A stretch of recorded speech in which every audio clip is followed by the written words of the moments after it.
আসসালামু আলাইকুম ওয়া রাহমাতুল্লাহি ওয়া বারাকাতুহু।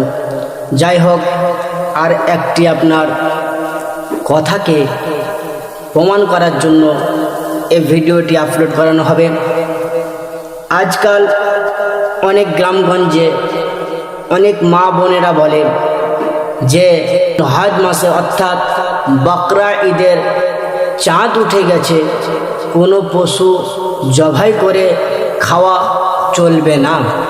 এ মশলা আজকে এখন প্রচারিত চলছে, কিন্তু এটা হাকিকাতে মশলা নয়, হাকিকাতে এটা জায়েজ নয়। এটা হচ্ছে আপনার বানাউটি একটি হাদিস, বানাউটি একটি কথা, বানানো কথা। আর এই বানানো কথাকে সাবিত করার জন্য আজকে এই ভিডিওখানে আপলোড হবে।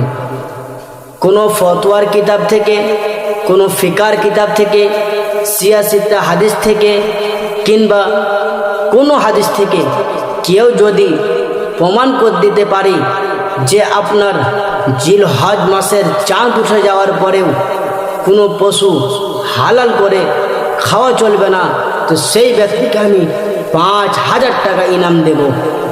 কোনো মুফতি, কোনো মুহাদ্দিস, কোনো মৌলানা, কোনো কারি, কোনো হাফিজ যদি চাহে যেটাকে প্রমাণ করব, তো সেই ব্যক্তিকে আমি 5,000 টাকা ইনাম দেব।